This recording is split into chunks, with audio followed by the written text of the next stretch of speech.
Good morning, summer. KNES 310. We're almost done, man. Hey. This is a little summary video. This is by no means a cliff note. This is just to communicate specifically the content in a broad sense of what you're going to be tested on Thursday at 7:30 in the morning. Okay? Spine motion and pelvic girdle motion as it pertains to spine motion. Okay? So when the spine moves about the pelvis and the pelvis isn't going anywhere, then there's just spine perspective. When the spine is here and the pelvis moves about the spine, then there is both spine and pelvic perspective. The spine does, if I have a slinky and I can bend the slinky, so I have slinky bend here, slinky bend there, right? This bend is the same as that bend from the perspective of the slinky, because this arc is the same as this arc. If I froze it and repositioned it, you'd still see 1/2 of the McDonald's sign. So trunk motion perspective, flexion extension, right left lateral trunk bending. The reason we go to bending, in the past they used to refer to it as lateral flexion. You may still hear lateral flexion, but that takes away what true flexion means, and that's fetal, out of fetal. You're not going to be like, oh, watch out, and then go to the side, right? So they call it lateral bending or swaying. You could even look at it like that, but we say bending, right lateral, left lateral. And then we have right transverse, left transverse. So when you have one of something, you have right and left means two things. To the right in the frontal plane, like doing a cartwheel to your right or cartwheel to your left, and then spin to your right, spin to your left. This is all in the video lectures. Look to the right, look to the left. So for the pelvis, we have to look at pelvic girdle rotations relative to trunk position. So that where I go into the lectures of if you're hanging from a bar or a Roman chair, right lateral pelvic spin is because of left lateral trunk bending or leaning. Left lateral pelvic is because of right lateral trunk leaning. If I turned it like this and did anterior pelvic girdle rotation, that's because of trunk extension. Posterior is because of trunk flexion, right? Right transverse, if the trunk stays forward and you spin your pelvis to the right, it's because your trunk spun to your left. That's cap and bottle stuff that I get into a lot in the lectures. So you got to know that. You got to know position and motion of trunk and pelvic stuff, and cervical to pelvic stuff, and cervical to trunk to pelvic stuff. I go into all that in the video lectures. And then you got to know how muscles work. And I'm not talking detailed physiologically. You know, calcium is released and magical things happen with tropomyosin. Muscles pull, and they create pull force because of the nerves innervate it, right? They send electrical shock, and the more electricity you send, the more it pulls, and you zap it, and it pulls more. For our class, we don't have to worry about understanding the magic. We just need to know that when I innervate a muscle, it pulls more. When I increase the innervation, it pulls more. And I have certain innervations at rest that I can sustain all day. I don't get tired of being at rest. I don't get tired binge watching Netflix. So resting tone is sustainable. You do that all day. You don't adapt to resting tone. You don't get better staying at resting tone. You got to go above your resting tone to have specific adaptations to impose demands. So what we perceive as work, physiological work, the muscles doing a job, because remember, even isometric contraction is muscle work physiologically, maybe not mechanically. In other words, no mechanical motion of the outside skin and bone and movement of the muscle. But inside the muscle, there's a lot of movement going on. Cellular, there's a ton of motion. So it's physiological work. So when we say a muscle is contracting, doing a job, first of all, contraction means doing a job. When you hire a contractor, you hire them to do a job. When the muscle is contracting, that means it's pulling above resting tone. That means you made a call to that contractor and said, dude, I need you to do something. Either make something move, slow something down, prevent motion, stabilize. You got to do a job. So that's what contraction for us means. When your heart contracts, it's doing a job. When your diaphragm contracts, it's doing a job. Above resting tone, it's doing a job. Okay? So contraction means it's doing a job. So when a muscle's contracting, you should inherently be like, what's it doing? What's it up to? What's its function? What's its job? Is it making motion happen? Is it speeding up motion? Is it slowing down motion? Is it preventing motion? That kind of stuff. So you need to understand how muscles work. Muscles also pull more or less by being stretched. Stretchy stuff, like a rubber band. The more you stretch a rubber band, the more it wants to return to its original shape. It has elasticity properties to it. Same for a muscle. The more you lengthen it, the more it wants to return to its original shape. I spell that out in Hill's muscle model. The stretchy stuff. Tendon lies in series to the contractile components, and parallel lies side by side to the contractile components. So the red part of your muscle, that's where the contractile stuff lives. Well, there's stretchy stuff in there. The epimysium, perimysium, there's rubber band-like properties in the red part, and then there's rubber band-like parts in the white part. Tendons, right? So all of that stuff is really the same substance. It just kind of starts out as tendon, then encapsulate within the muscle, and then it stretches out the other side. But it's part of the same stuff.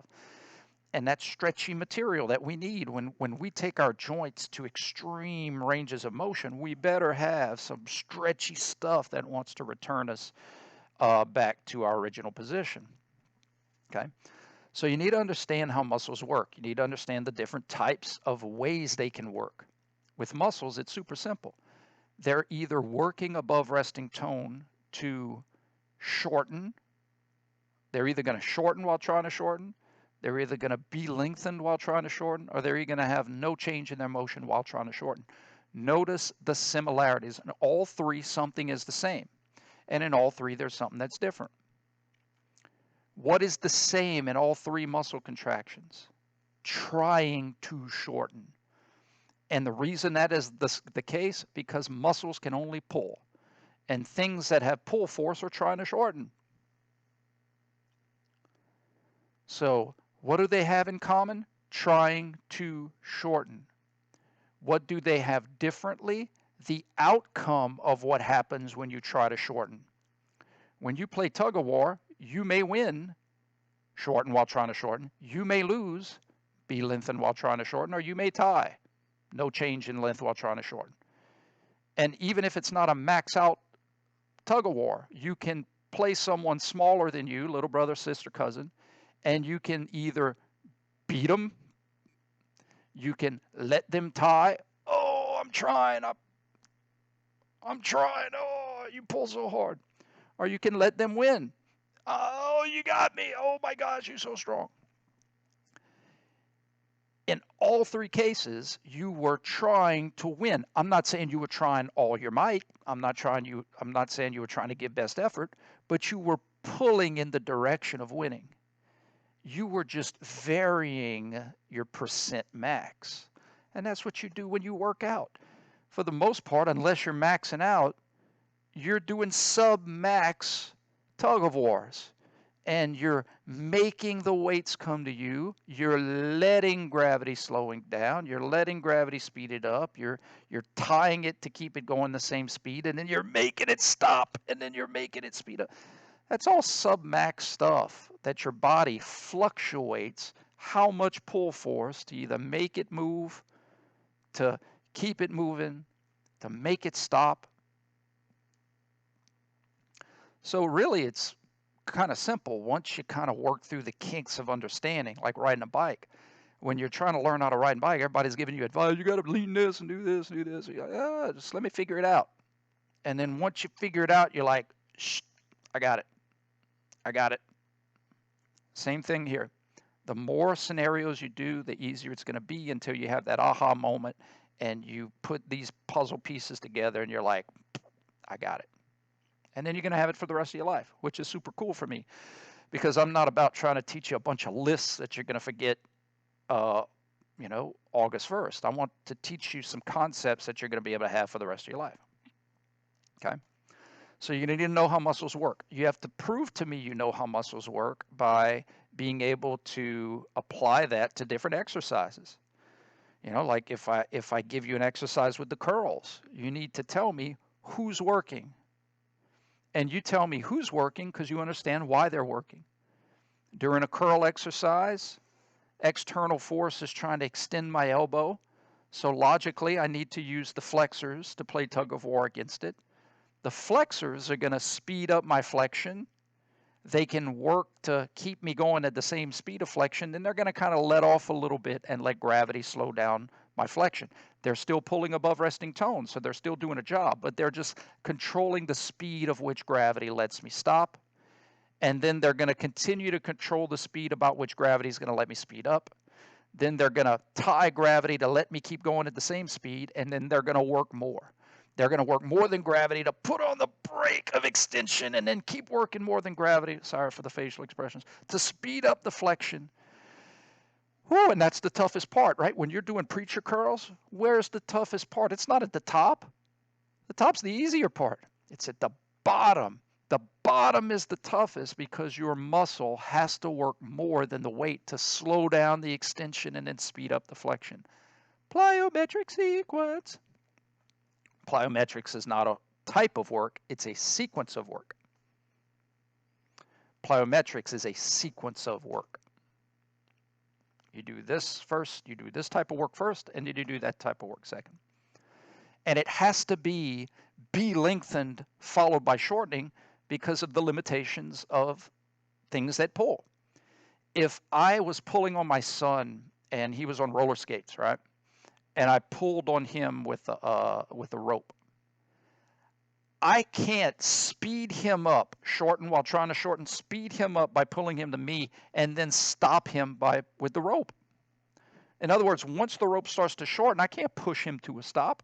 That same rope that I'm pulling on can only do two functions back to back, specific functions back to back. If he's rolling away from me, I can pull on the rope to slow down his motion, change his direction, and then speed up his motion. That's the only thing I can do back to back where I was responsible for it. That's plyometric sequence. Plyometric sequence is a consequence of the limitations of tension, things that pull. So you have to be able to identify where in certain exercises the plyometric sequence is, who's doing the plyometric sequence. So you got to be able to figure out all these different little things based on clues, logic that I teach you how to do in those videos. This is extremely important. Go back if you don't understand it, because this will save you, because this is what helps keep everything in perspective. Muscles influence motion through contraction. And you could even play around with it. Motion is influenced by muscles through contraction. Contractions are just a series of muscles influencing motion. I mean, you could play around with it however you want. But the easiest way to me to see all these pieces here is identify who's working. I taught you how to do that in the videos. Understanding external forces, what's trying to move you, agonist pull in the opposite direction, except for rare cases of needing to go faster. Those are very rare and very easy to identify. How often do you go faster than gravity? Right? Answer this, because you could figure it out. Then identify this. You know what flexion is. You know what extension is. You know what right transverse, left transverse. You better know your motions. Figure this out, know this, and then the sum of these two will lead you to the contraction every time and on holidays and weekends. Muscles influence motion through contraction. If you understand this and you can apply this and you can answer this, and if you need more practice problems, guys, there's a great website, www.google.com. Google. It is awesome. You can look up all kinds of exercises. If you can do this, you are going to ace the test, because the majority of those questions is going to stem off of identifying agonist, identifying motion with agonist. What's the contraction? If you have this contraction and you observe this motion, what muscle group must be working? It's playing around with this equation where I may give you this and I may give you this, and you need to figure that out. Now, some people may not need the equation. And remember, the equation is just a tool. It's meant to simplify what I'm trying to teach you here. Some people may just be able to see it, and that's cool. But some people are colorblind and they may not be able to see certain colors. That doesn't mean they're dumb. Some people may be able to see 3D art. I was never able to do that. I like to think I'm not dumb. It's debatable.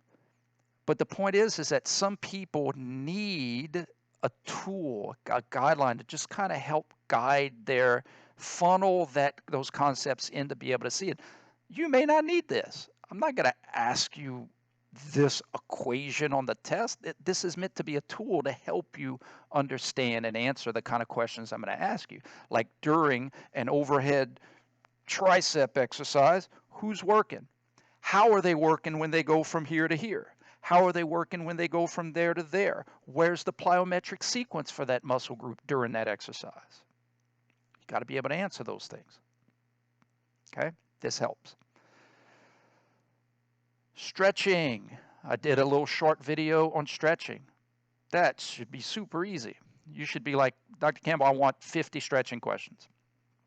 How do I stretch muscles that pull in the direction of right transverse cervical rotation? I got to look to the left. How do I stretch cervical flexors? By extending.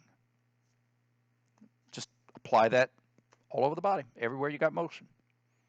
Cool? All right. Please feel free to ask any questions or clarifications. Just don't do it at midnight on Wednesday. I usually go to bed. I'm an old time. Get off my lawn, kids. I'm an old man. I usually get to bed around 10 o'clock. So if there's any clarifications, please do it before 9 and not the morning of the test. Because again, I'm prepping everything. I'm making sure everything's and the way my brain works, the more distractions I have, the more chance I'm going to make a mistake. And I don't want to make a mistake setting up your online exam and all that stuff. So just pre-ask questions, and that also shows me you're prepping. You're not waiting until the last minute. So if you have any questions, ask me today up until about 9 o'clock, and I hope to goodness everybody makes an A on this test. I'm doing my job. If you guys do well, I want you to do well. Okay? All right, let's do this.